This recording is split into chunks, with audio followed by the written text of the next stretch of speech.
ಪ್ರಕೃತಿಯಲ್ಲಿರುವ ಋಣಾತ್ಮಕ ಅಂಶಗಳನ್ನು ಧನಾತ್ಮಕವಾಗಿ ಬೆಳೆಸಿದಾಗ ಜೀವನ ಉಜ್ವಲವಾಗುತ್ತದೆ ಎಂದು ಶ್ರೀಧಾಮ ಮಾಣಿಲ ಶ್ರೀ ಮಹಾಲಕ್ಷ್ಮಿ ಕ್ಷೇತ್ರದ ಶ್ರೀ ಮೋಹನದಾಸ ಪರಮಹಂಸ ಸ್ವಾಮೀಜಿ ಹೇಳಿದರು.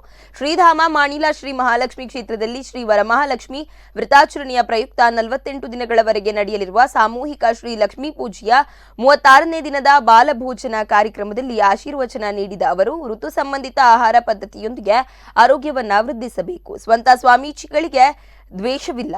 ತಾಯಿ ಮೊದಲ ಗುರು.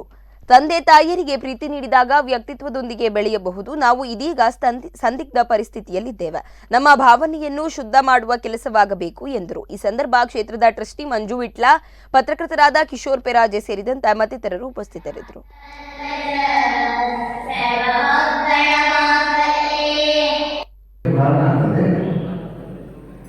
ಸಾಮಾಜಿಕ ಕ್ಷೇತ್ರ ಇರಬಹುದು, ಧಾರ್ಮಿಕ ಕ್ಷೇತ್ರ ಇರಬಹುದು, ಶೈಕ್ಷಣಿಕ ಕ್ಷೇತ್ರ ಇರಬಹುದು, ರಾಜಕೀಯ ಕ್ಷೇತ್ರ, ಎಲ್ಲ ಕಲುಷಿತ ವಾತಾವರಣ ನಿರ್ಮಾಣ ಆಗಿದೆ.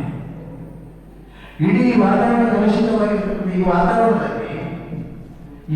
ಯಾಕೆ ಕಲುಷಿತ ಆಯಿತು? ಎಲ್ಲರೂ ಪ್ರಶ್ನೆ ಮಾಡಬೇಕು, ಯೋಚನೆ ಮಾಡಬೇಕು. ಸಮಯದಲ್ಲಿ ನಾವಿದ್ದೇವೆ.